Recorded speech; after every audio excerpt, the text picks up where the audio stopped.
Welcome to episode 393 of In Touch with iOS, the show that talks about iPhone, iPad, Apple Watch, Apple TV, Vision Pro, Mac, and related technologies. I'm your host, Dave Ginsburg, and we are here on a special day, Wednesday night instead of Thursday night at 8 p.m. Central Time, because I'm going on vacation, heading off to Las Vegas to have some fun, celebrate maybe a little thing here that I have coming up, a birthday, and with family, so it's going to be fun. But I can't complain because I have everybody here and I'm going to have a great time tonight. So let's get everybody introduced and get started here. First off, Jill McKinley, you are here. Thanks for being here. How are you doing? I'm doing great. Thank you for having me here. Great. And Ben Roethig, you are here. How are you doing, Ben? Newly 44 and ready to do this. That's right. Happy birthday. Happy birthday. Oh, happy birthday. Yeah. I'm glad you were here. And also here with his cardinal behind him is Eric Bolden. How you doing, Eric? Great. Wonderful day today. That bird, I could see what it was. Good bird identification there. Yeah. So glad you're here. Also here, Chuck Joyner. So glad you're here, Chuck. How you doing? I'm great, Dave. A little advice when you go to Vegas. If the mob invites you to a poker game, don't go. I'm not going to go. Maybe I'll go to the Mob Museum. Nah, I've already been there. If they invite you to a restaurant, do go, because that means it's got good food. Oh, we got Echo and Rig. That's where we're going for Saturday night. I can't wait. So Jeff Gamet is here. Glad you're here, Jeff. How you doing? I'm doing great. And I have to point out, because this is something that Brian Chaffin and I do on the Context Machine, your episode number is a numeric palindrome. It is 393. And also 7 away from 400. We're getting so there. Close. We're close. But last but certainly not least, Marty Jencius coming fresh off of a presentation. Glad you can make it. Oh, How you doing? I'm so glad that you kind of held things up so I could join this, and I appreciate it. Oh, Not just from you, Dave, but all the other panelists with you. I'm doing good. It's a good end of the day. Great. And I get to get some rest, and then I have to go to a 3-hour faculty meeting tomorrow. Oh boy. I'll be on a 7 a.m. flight, so I'm getting up Okay. at 4 a.m., I think. So it's going to be early morning tomorrow. But let's go ahead and get started. Plenty of things to talk about. Vision Pro, they've got beta. We're almost there with the new release and Mac and lots of news. But let's start off with In Touch with Vision Pro this week. We've got beta VisionOS 26.1. The release candidate is out. And like we always expect with Vision Pro releases, there isn't much to talk about. Is that correct, Marty? Yeah, not much to talk about. And they kind of, if you looked at the last two beta releases, there was not a lot of changing going on, just a little bit of cleaning up in this last one in particular. So I'm not even looking at if any changes are with the RC right now. Now I'm thinking, okay, so get us on to point 2. I need some excitement. Yeah. Exactly.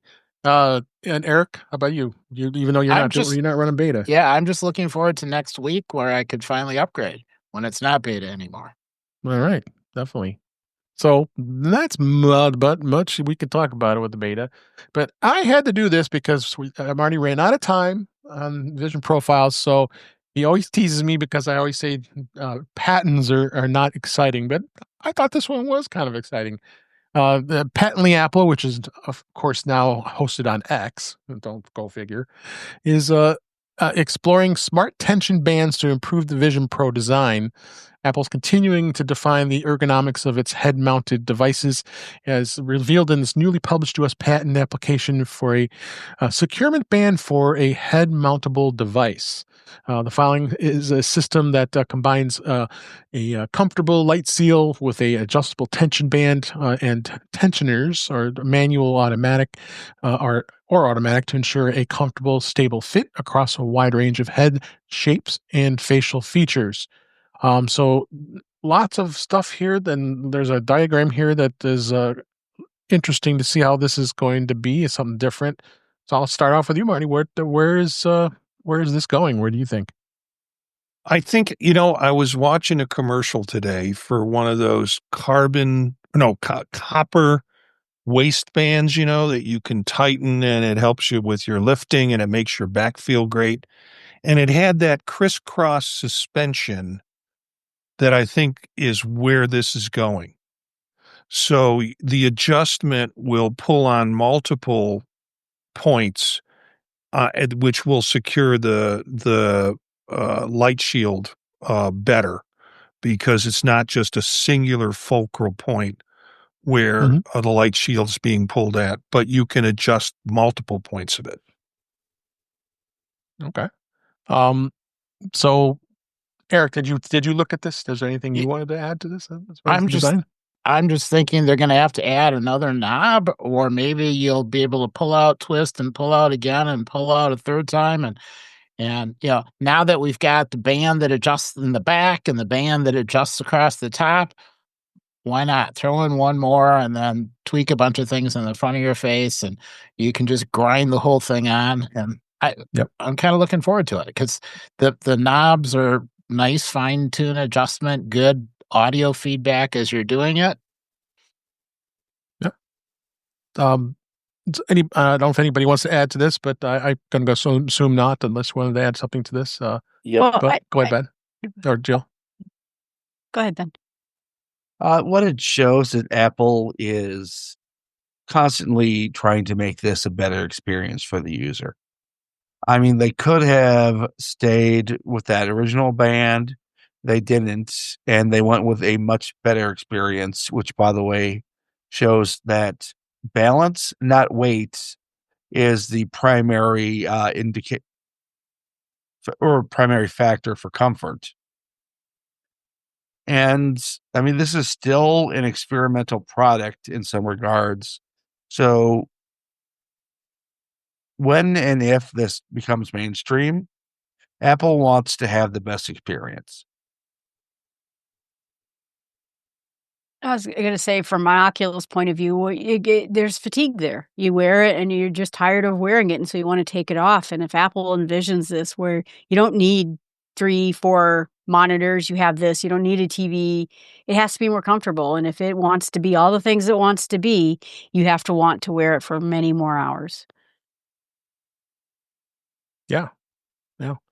Um, I was going to add to this, Eric, how is the new band? I know we talked about it a little bit on Vision Profiles, but share with our listeners and viewers how you've been. I know you've been pretty happy with it. I'm still waiting for mine. It isn't going to arrive here until probably next week. It At is this point. truly awesome. You can lean back against a surface and it's comfortable. You can sit in a chair, it's comfortable. You can stand up, it's comfortable. The counterweights, you really don't really notice them as a weight, but it does mean things don't shift around. The fine tuning means pretty much it's like a very comfortable knit cap. And you can slide it on, slide it off. It's fast. I find the adjustment I have, I don't even have to tighten it and loosen it. I can have it as pretty much where I need it. Slide it on, do what I want to do, slide it off, go let the dogs out, put it back on again. Yeah. So this is definitely a success. Okay. Anybody else want to add anything to this before we move on here? One thing I wanted to mention was this past week. It was actually published over this on Sunday. Apple hosted a special Vision Pro event for developers. Apple used a launch week of the M5 Vision Pro this week to run a 2-day Meet with Apple program to developers with a focus on building immersive media and interactive apps with VisionOS 26.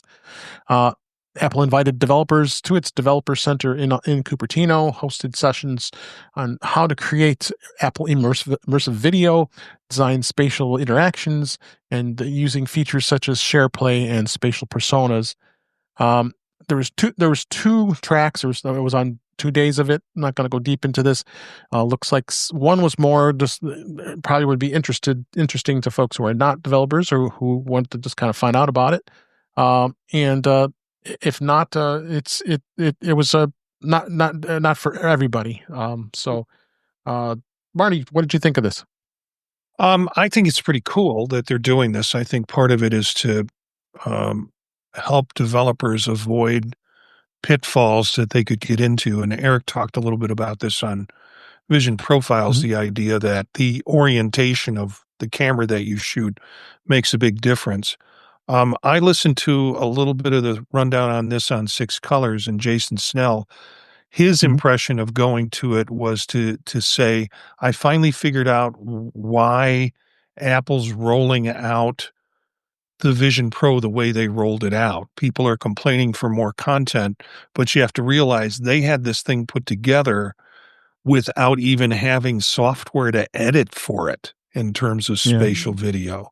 And so they were building the device faster than they could build this, that people were building the support software to do the marvelous things that it can do. Okay. Eric, anything you wanted to add on this? Yeah, just that the day 2, they went through some of Apple's immersive productions and gave kind of a back end look at how they did them, and a couple little highlights of interesting things that happened and what they learned from the productions. And each and every single production, there was some new thing that they said, oh yeah, this worked really well, or we need to adjust things to work around it. Even things as simple as trying to cut from one scene to the other, how to kind of make that work. And this was a chance to share all of that experience with a bunch of people who are trying to build content. So I'm hopeful that it will greatly improve content that is in development, and we'll all benefit from that. Yeah, oh, absolutely. Anybody want to add anything else to this about the developers? I think it's important because, again, like there's people like me going, well, I'm not going to buy one because there's not enough content. And then there's developers like, well, I'm not going to make stuff unless there's more people. And if we can kick a group in and say, hey, look at, here's more. Yeah. And there's one point that they made too, which was building out the content for the Vision Pro. You could then adjust that content for release for other platforms as well. So there was some effort to discuss cross-platform design and filming, and the techniques worked on multiple platforms. So it's not like you only had Vision Pro devices to produce for. You using the Vision Pro, it was easier to check to make sure you were filming and getting good content, but then you could rework the content to be to work for other devices. So for streaming services, you could design and push it out to everybody. Right. Anybody want to add anything else? Just that this is not the sign of a company that's looking at abandoning this product anytime soon. No, I would agree with that. That seems obvious, but it needs to be said with all the naysayers out there.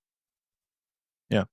I mean, I'll spin it back too about the fact that immersive video, I've been complaining about the lack of content since I got the Vision Pro a year and a half ago. If we can get these developers to get excited about creating this content, I mean, I can't wait because it's going to be a great thing. I hoped that the F1 movie was going to be it's with some immersive video content. No such luck. So, but we've had some good content, but it's getting a little old now. I don't want to go watch it like a few dozen more times of the same stuff. So. Well, and one last interesting point that there was a discussion about sports content and delivering content to really, really large audiences.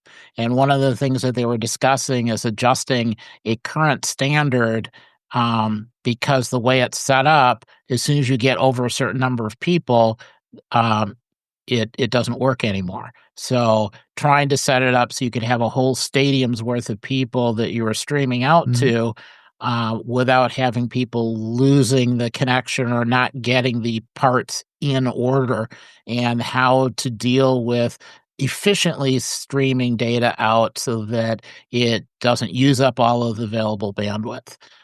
So they're definitely working on trying to make it work. It's not quite there yet, even in the baseline standards.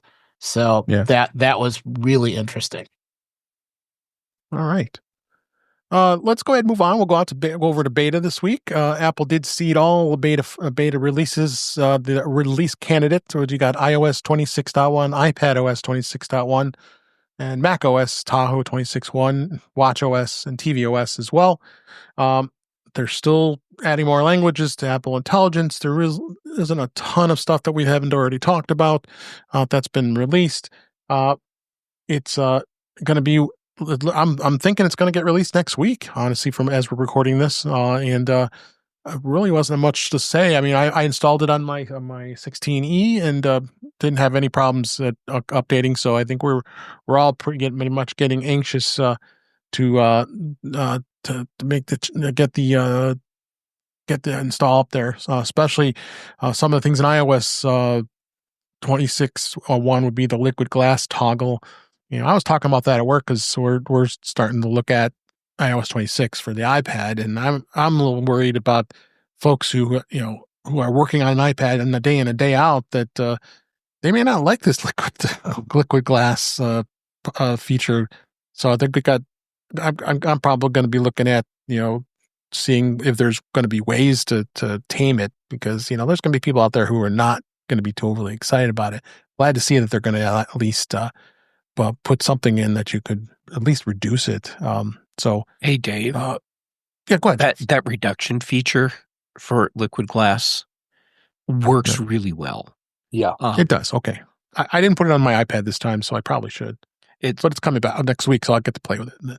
Yeah. And one of the first things I did when that feature hit the betas was turned it on to see what would happen or how it would look. And I'd already done the thing with reduce the transparency on it and increase the contrast, or whatever the two settings were. And that definitely helped. But this, you can still see through a tiny bit, but it's so much better. Well, it's good to hear. Yeah. Did anybody else try it on iPad or iPhone, for that matter, to see if that was going to be reduced? And Mac. I tried it on Mac and iPad. But Yeah, I like it. I like it without it being reduced. I'm just fine with the new look. I am too. I would kind of agree. For but me, it there's going to depends be on others. what's behind, because there are a lot of situations where the transparency, I don't want to say conflicts, but doesn't handle what's behind it so that you get enough contrast to clearly read whatever the transparent liquid glass bubbly thing is in front of. Yeah, I realize I keep most of my backgrounds black. Just that would make a big difference. And it does look really cool on that. Yep. I bet it does, yeah. Any thoughts on this, Chuck? I'm not a good one to ask, because these kind of things really don't bother me the way they seem to bother other people. And that's cutting out the folks that need or have thoughts because of accessibility issues. I've noticed it. It's like, and that's it. So I can't say it's really made. I don't sit there and say, oh, I really hate this, or oh, I really like that and want to see more of it. It's just like, okay, that's the way it is now. So I know that change is hard. I know people hate change. And so it's going to be really interesting to see in, let's just say 3 months, 6 months, if anybody really cares, or if they've already just made the adjustments to their liking. Because it always seems logical that Apple would give you options to control this to some degree, given how much they do in accessibility. So again, I'm not a great one to ask, because it just doesn't seem to affect me a lot.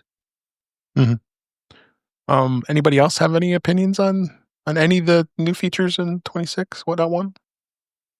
Nothing big, but I'm glad you have more settings. I just always felt that more choices are always better. So, couple of things you're going to be able to do is you've got the camera swipe on the lock screen.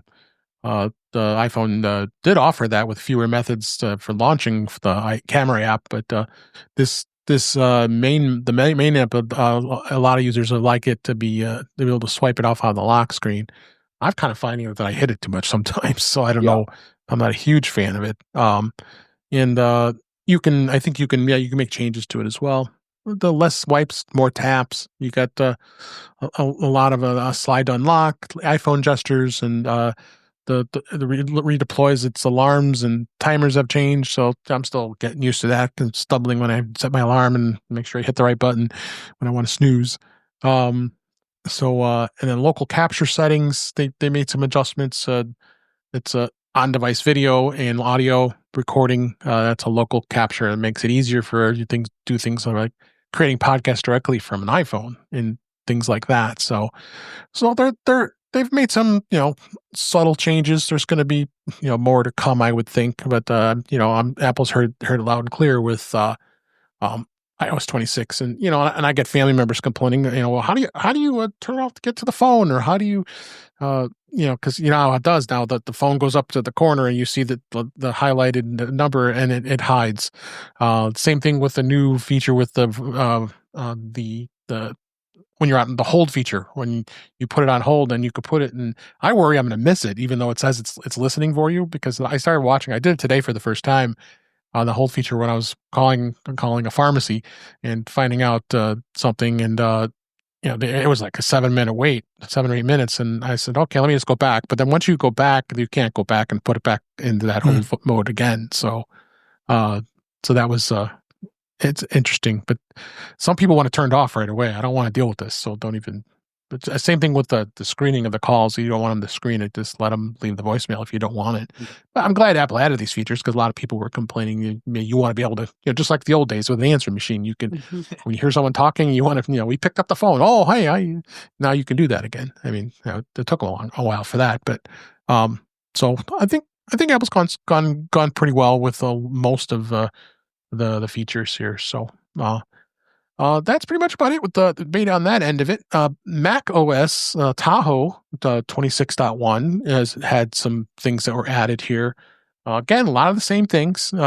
It's the liquid glass display that we talked about, and the Apple Music Auto Mix is now being supported over AirPlay. You got improved FaceTime audio quality in low bandwidth conditions. Especially when you get into real low bandwidth, that can be a challenge.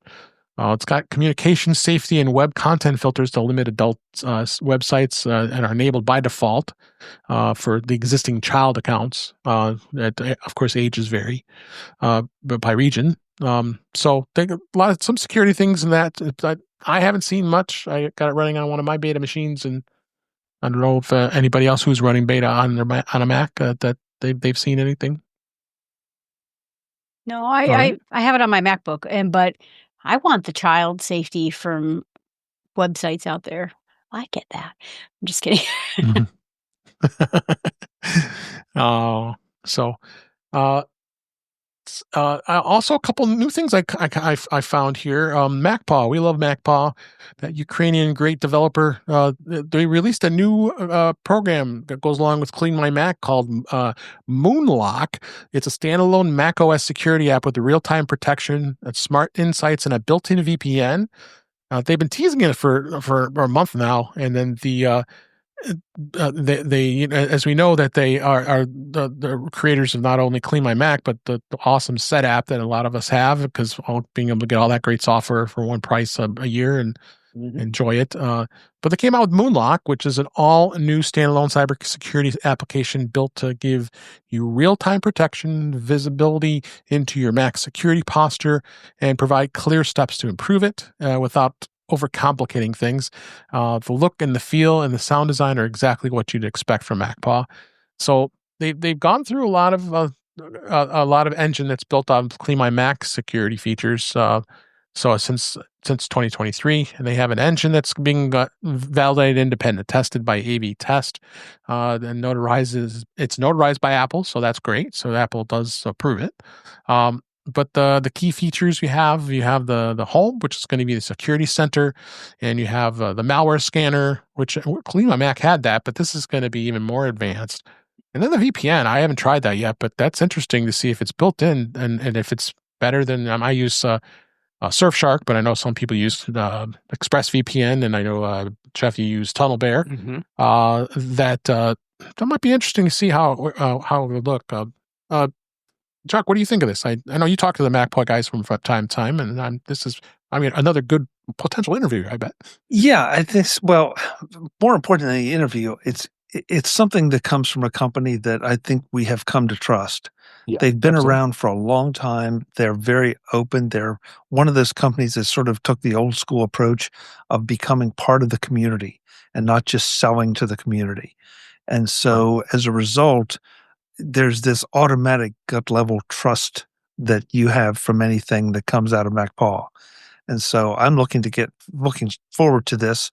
Like you, I want to test out the VPN. I want to test. Hopefully, I'm not testing out too much of the Moonlock part, because that would mean I'm fighting off infections, and I don't want to do that if I don't have to.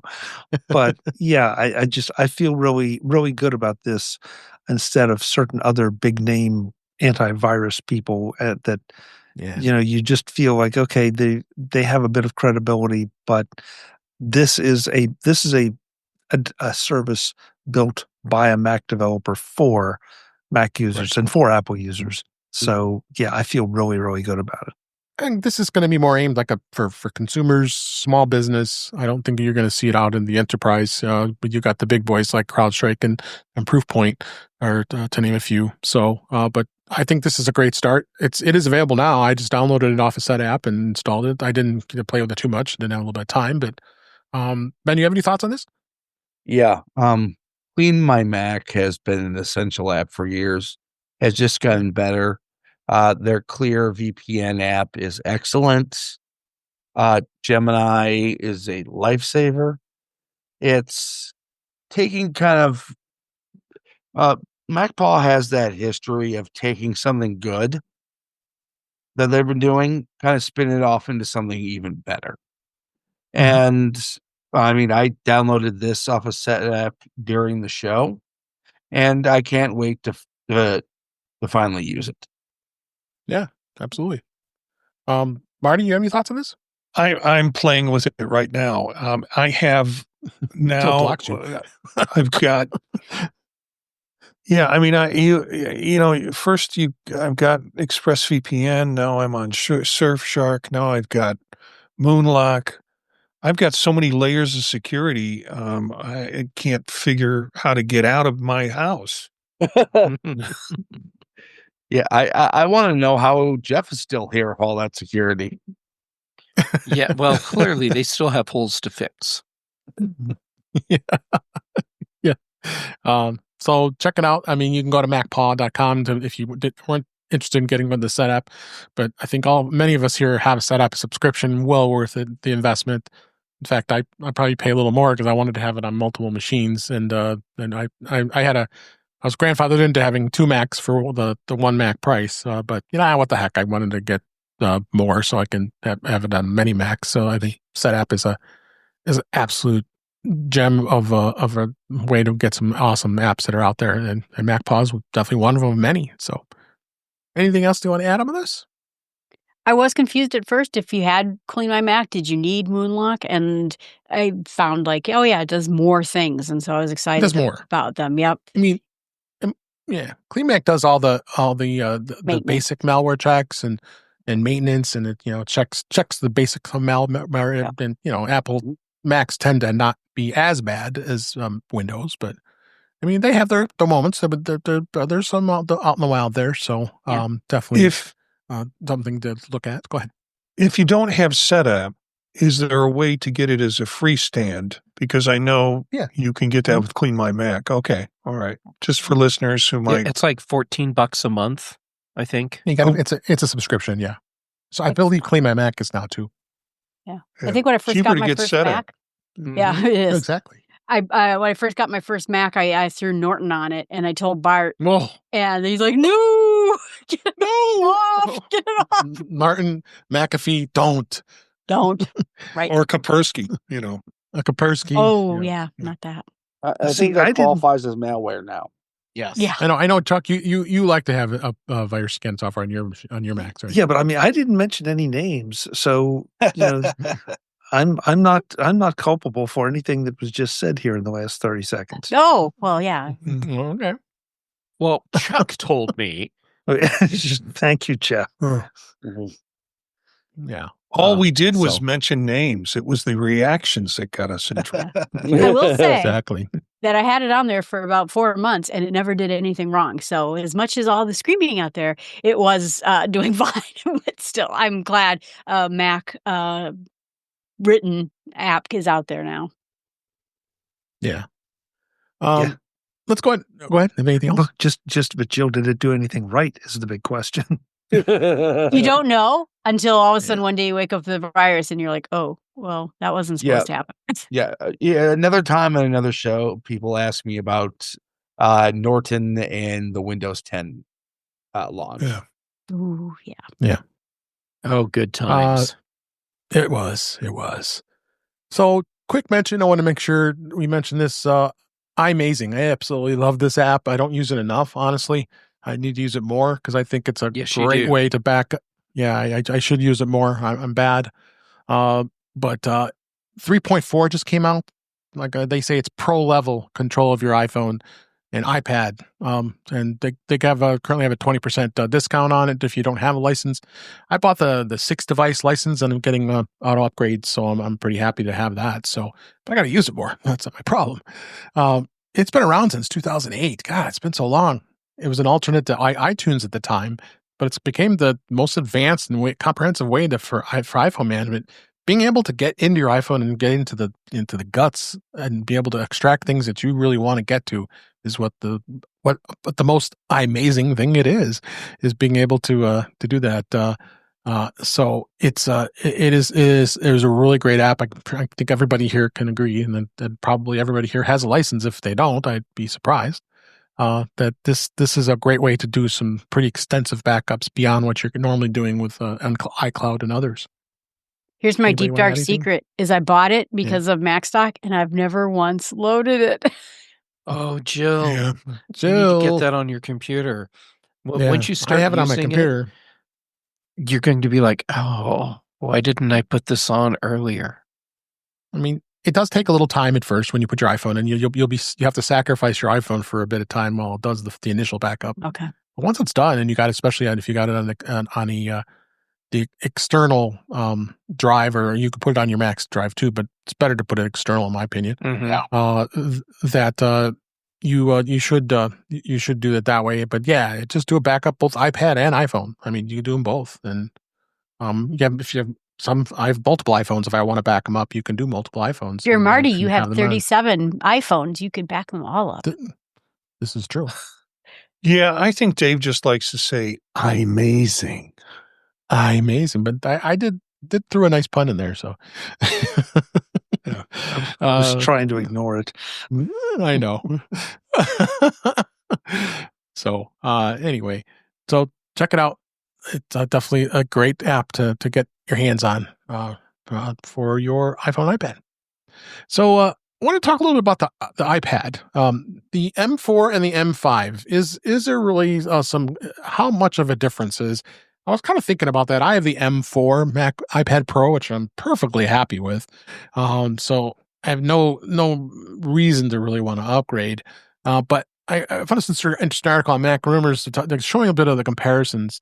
So really, I mean, you go from an M4 to an M5. Is that going to be a big deal? The Wi-Fi, you go from a Broadcom Wi-Fi and Bluetooth chip to an N1 chip, which is an Apple chip. Bluetooth, you're going from 5.3 to 6.0.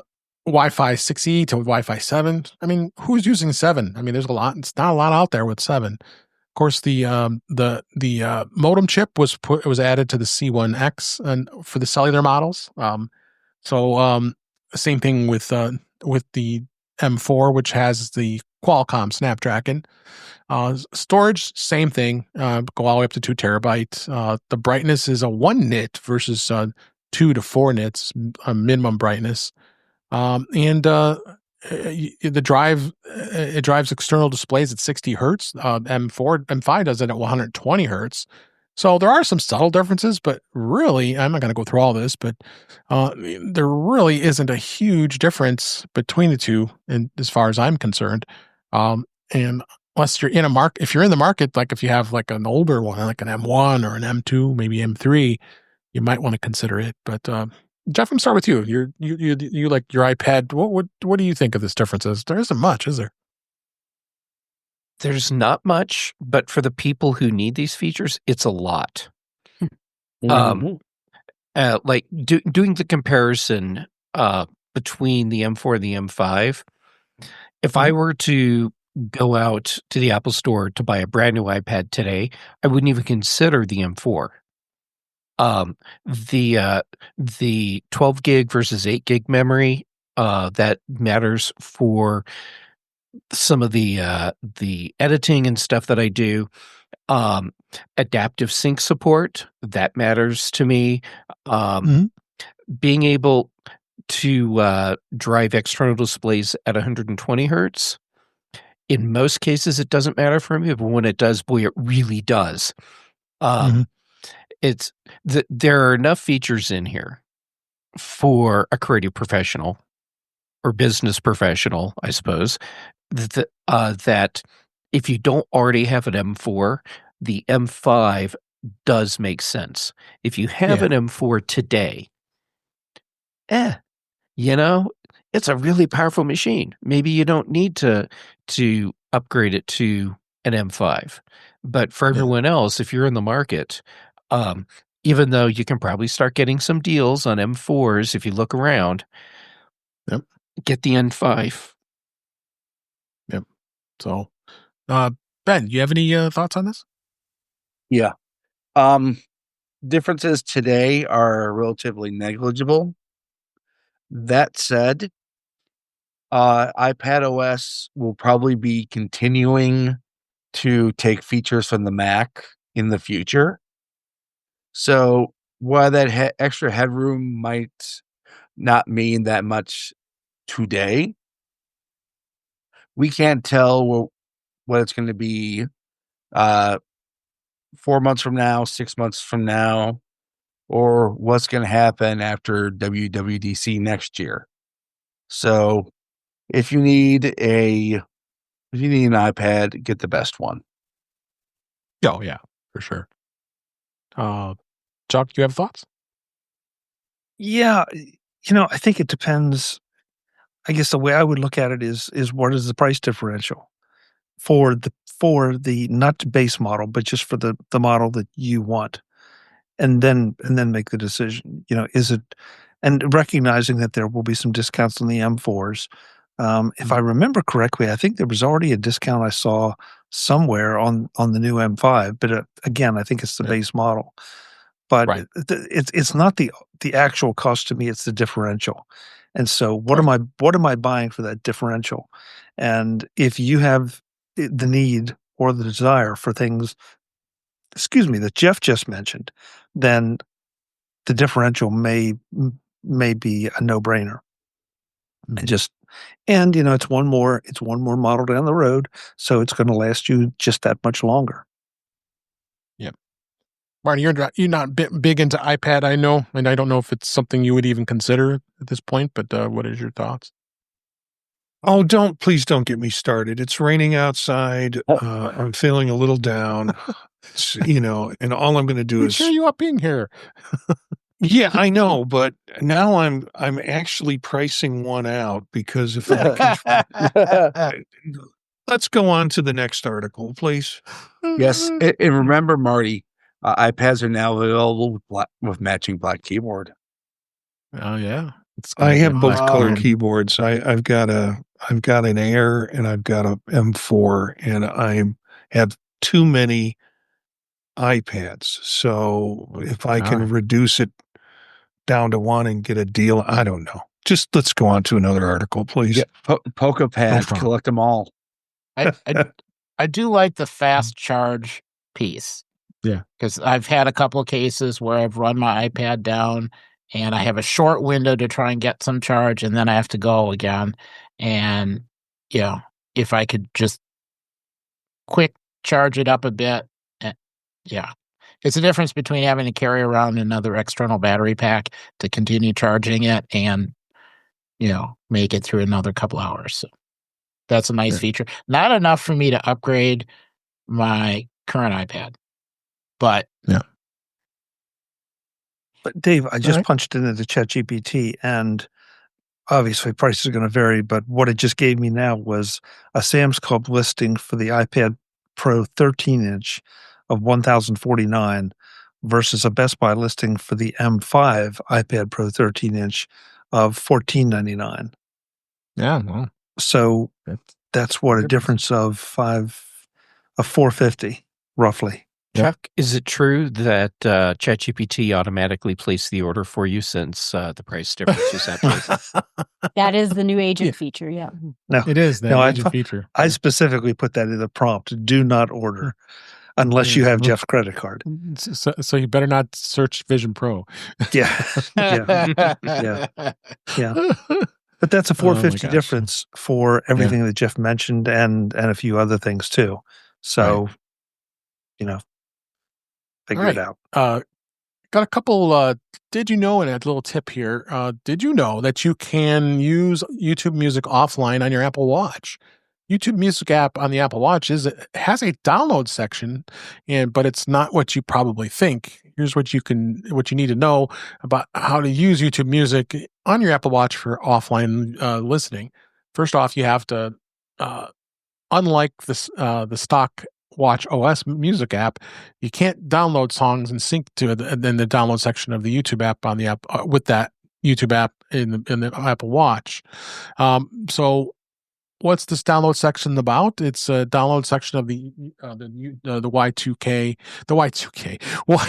YouTube Music, and the Apple Watch merely shows the songs as you save them offline and then play back in the YouTube Music app once you've paired the iPhone.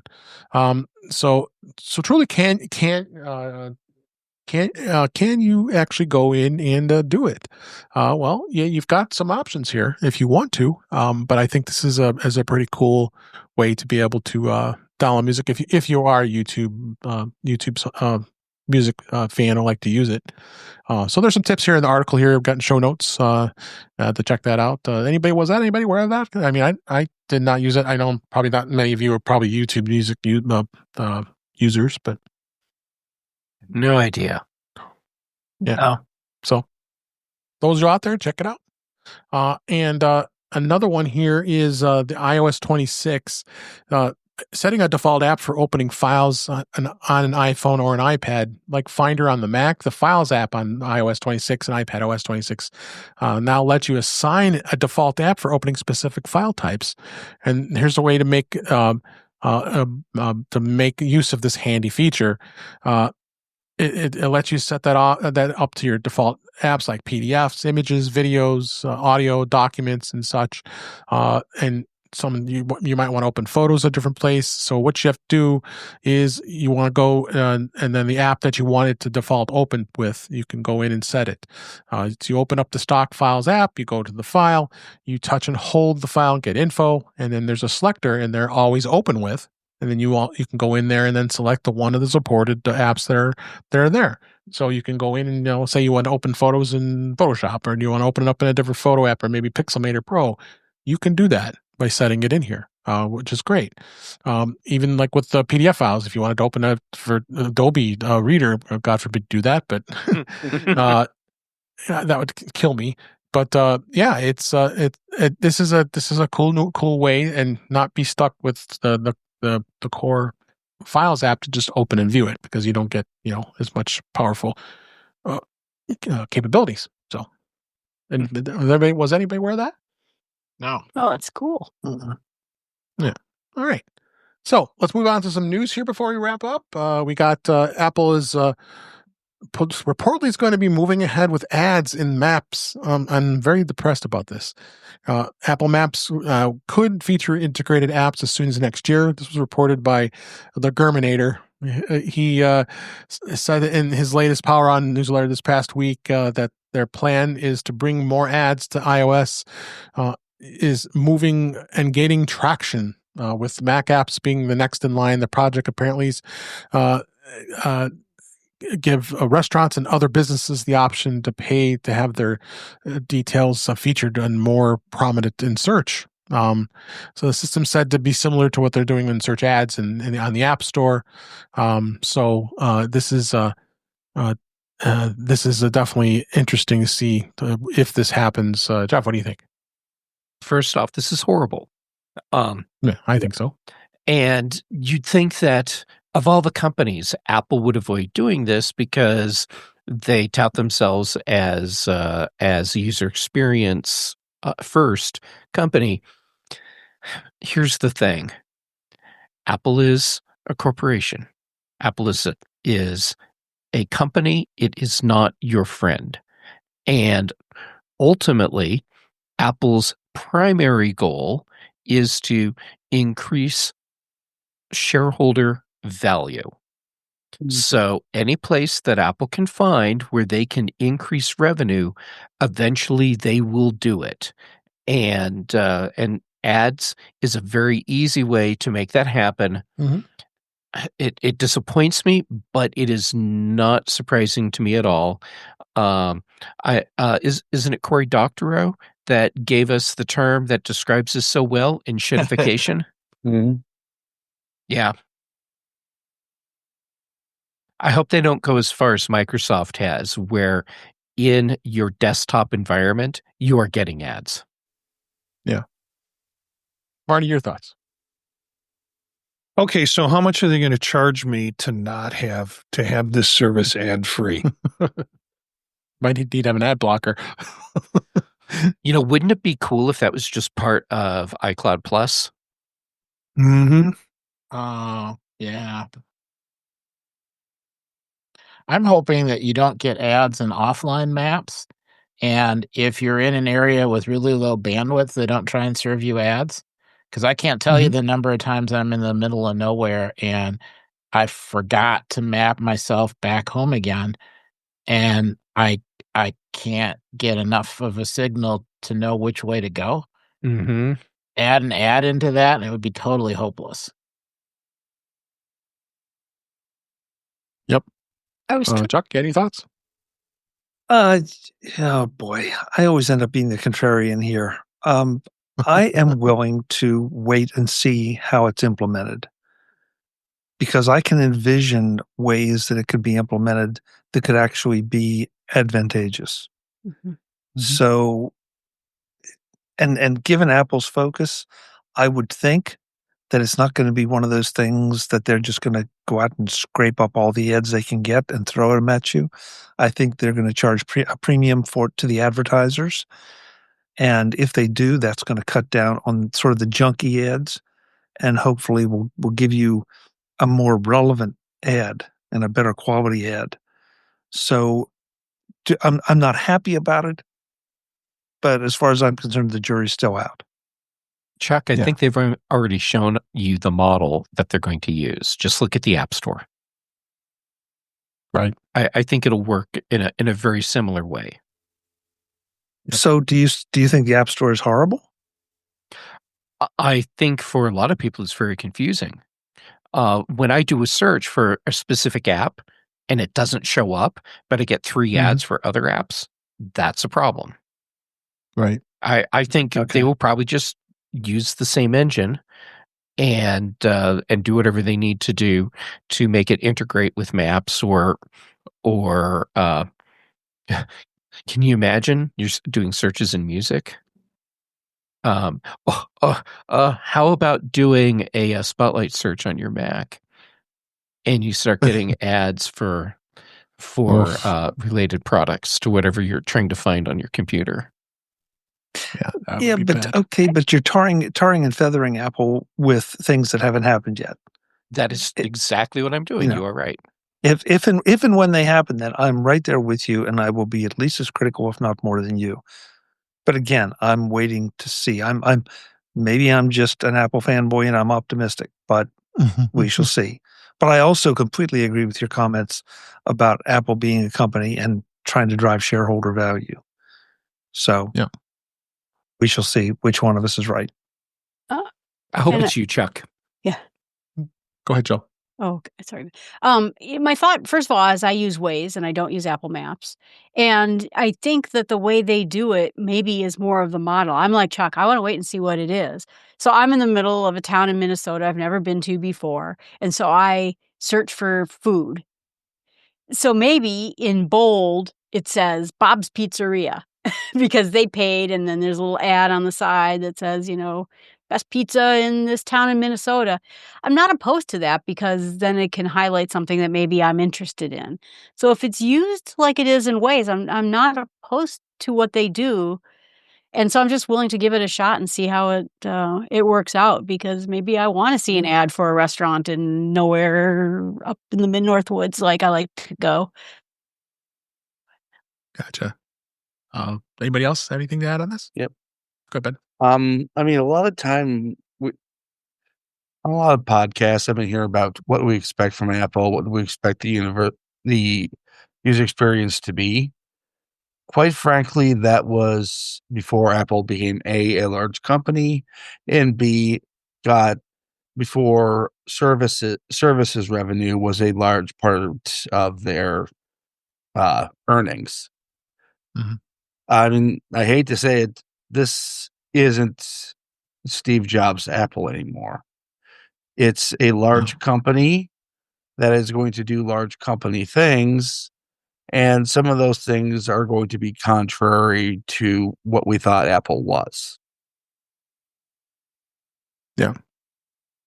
All right. Anything else on this? All right. Let's hit a couple more stories before we wrap here. Spotify has launched a redesigned Apple TV app with music, videos, and podcasts. They launched this redesign to the Apple TV app. The company says it's been rebuilt from the ground up for a faster, smarter, more visual experience. The new features are including a brand new refreshed design for tvOS 26, as well as 2 formats previously exclusive to the mobile version of the app: video podcasts and music videos.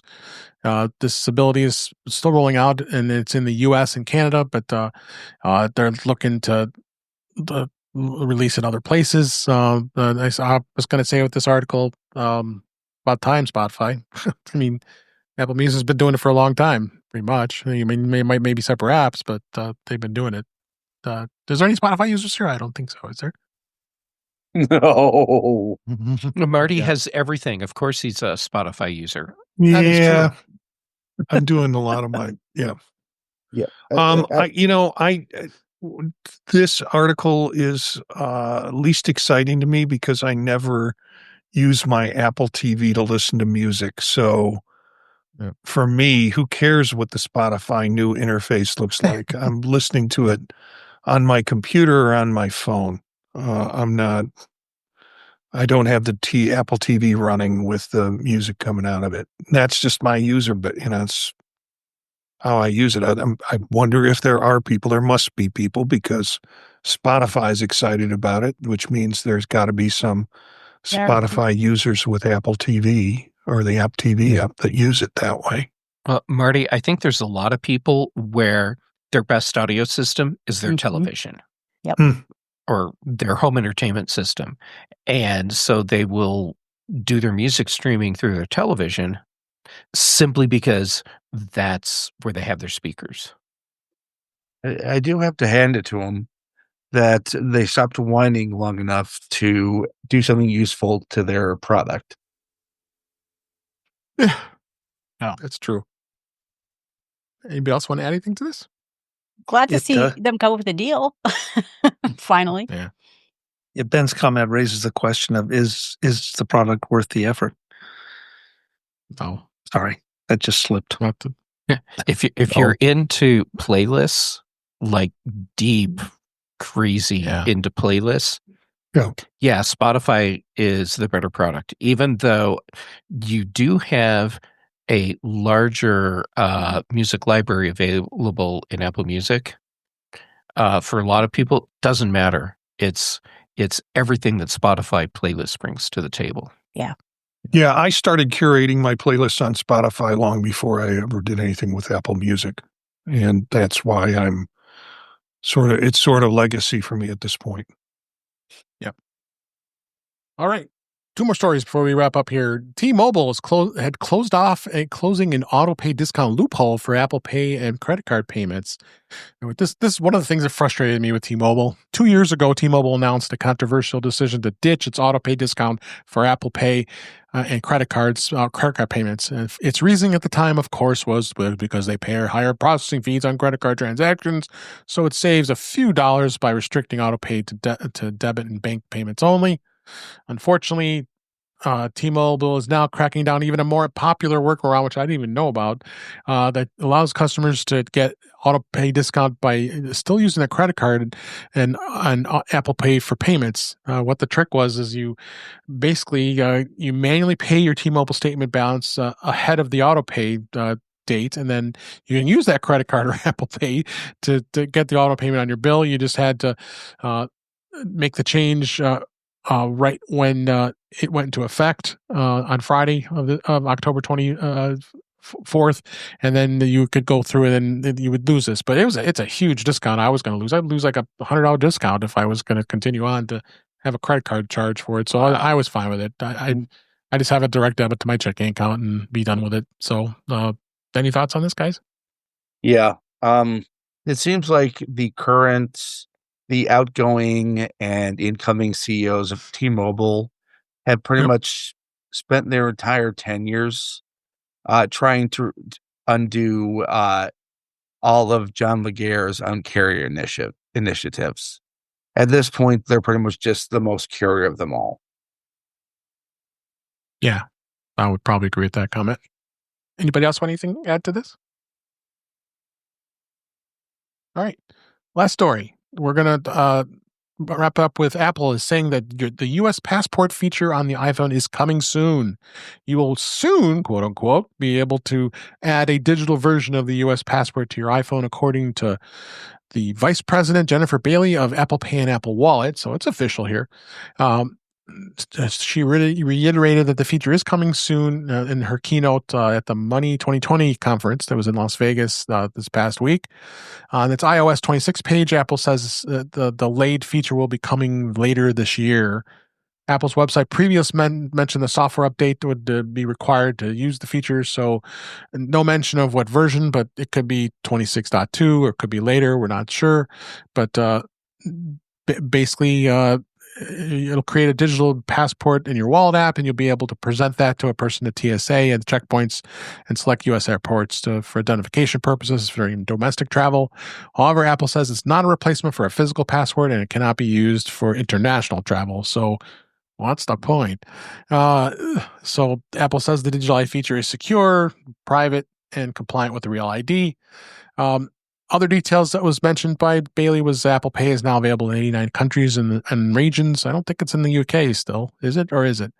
And accepted in 90% of the retailers in the US. In Apple Wallet's car key feature is available in more than 300 vehicle models across 29 countries. They got the other countries and features with all kinds of stuff. And then Tap to Pay has been out there as well. So any thoughts on this? I mean, I think it's fine to have it for U.S. travel if you don't have a Real ID. I certainly hope everybody here at this point has a Real ID. I think it's silly not to get it if you travel.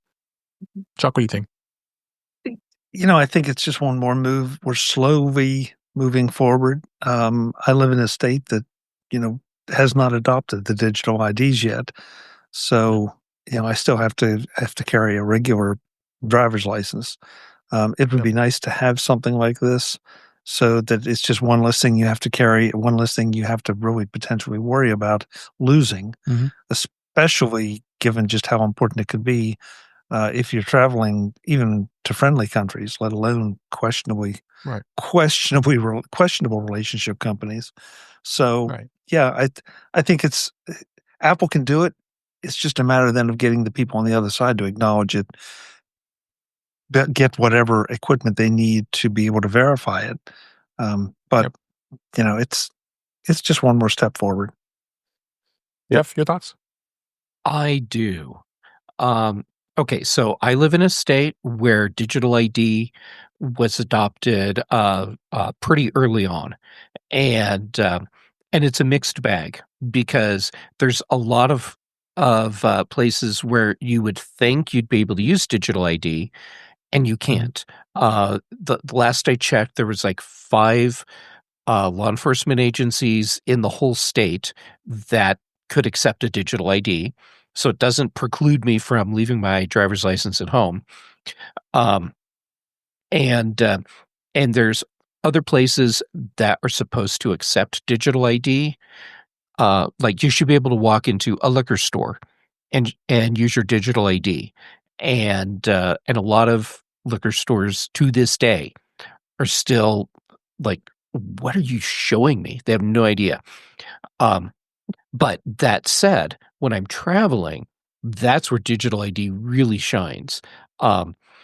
So as long as I am going through airports that accept digital ID, it is just so much faster. Yeah. And with the way your travel pass is linked to your ID now, I go through the TSA pre-check line, bloop, scan, done. Everything is just done. And from what I understand, and I may very well be wrong, the digital passport, like if you're in the United States and you're going to be traveling internationally, when you go through the checkpoint at the US airport, that's where you can use this. You'll need your physical passport when you get to the other end, and then to come back to the United States as well. But that doesn't negate the convenience of being able to use this on the first point for your trip. Also, if you need to present ID, and for whatever reason you don't want to present your real ID digital version, this becomes an option. And like you said, for people that don't have real ID, but they do have a passport, this becomes an option for domestic travel as well. Yeah, I think this is good. I like this idea. Yeah. Oh, I like the idea. It's just for international travel, that's where it's going to be a challenge. So yeah. Anybody else want to add anything? Go ahead, Yeah, Mark. I'm going to add on. I think it has some benefits in international travel. Like, yes, I have to carry my passport, but if I lose my passport and I have to go to an American embassy, if I have a digital passport on my phone, it's more evidence that I am who I am, and it might help them seek a replacement for it. If this could be used at ticket check-in or the ticket counter where I'm dropping my bags off, instead of having to go through my wallet, pull out the driver's license to show it to the person, and then shove it back in, or be so rushed that I put it in a pocket, not back in the wallet. If I could just have it all of it in one device to get me through, and I use Clear, so that's also an advantage in terms of using biometrics to get through, getting through TSA. If I could not have to fumble with IDs in pockets and wallets and boarding passes and all of that stuff, that would just be a great benefit to it.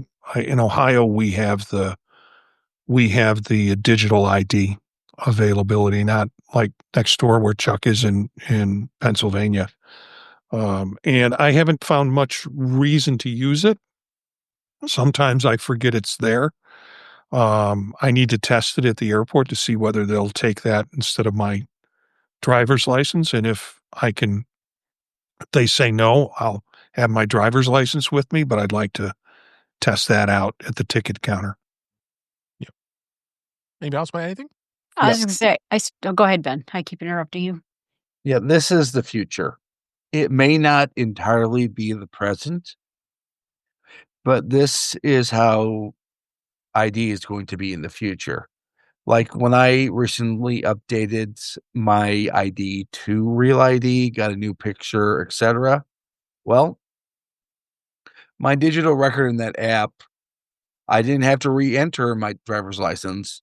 It just pushed everything from the Iowa DMV record to my phone. And I'm sure the digital passport will do the same thing. All right.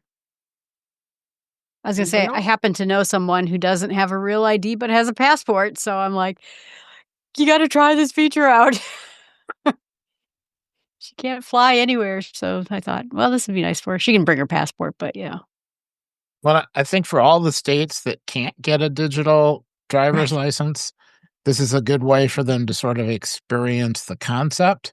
and perhaps kickstart some of the states into, joining the club. Yeah. Mhm. Agree.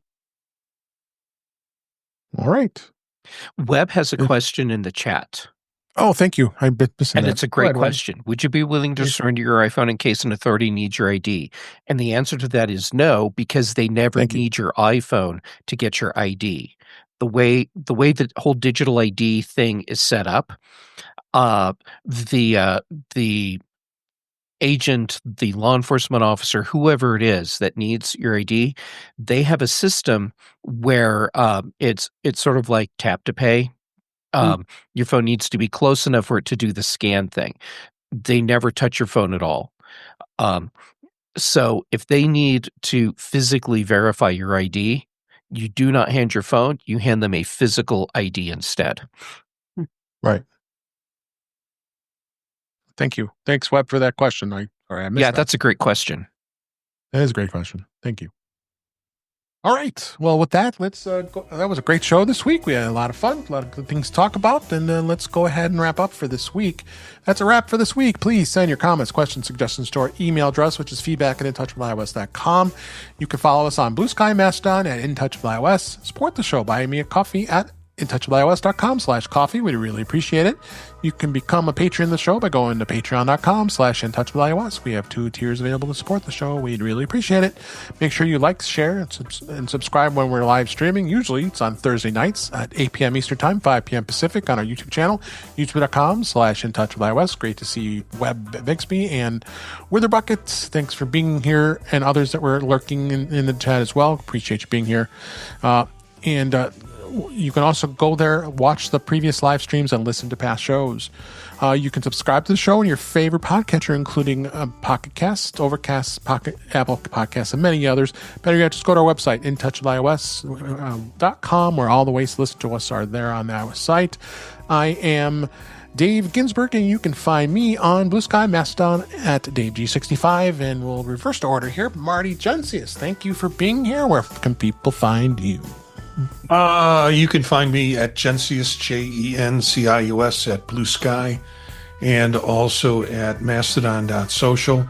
Look for the podcasts and things that I do on thepodtalk.net as the website. Just dropped a new one for Tech Savvy Professor on power writing tools that you can use. Did one also for Circular Firing Squad, where we talked about Halloween and all the crazy stuff we did with Halloween. And then most recent Fade to Chat, where we did the movie Gaslight from 1944. And planning on doing next Lawrence of Arabia, which will be a challenge. Yeah. Nice. Jeff Gamet, thank you for Marty. Jeff Gamet, thank you for being here. We appreciate it. Where can people find you? Geez, where can you find me? Well, let's do social media. Jay Gamet on all the social medias, pretty much. Most active on Mastodon, Blue Sky, and PixelFed right now. And since it's still October for a couple more days, you can go find my Inktober drawings on all the socials. And then for shows, Chuck lets me join in on Mac Voices Live. You let me join in on In Touch with iOS, because you're both incredibly patient people. And then the British Tech Network, The Big Show, and The Mac Show. Brian Chaffin and I do The Context Machine, and Patrice Brendamore and I do Retro Rewatch.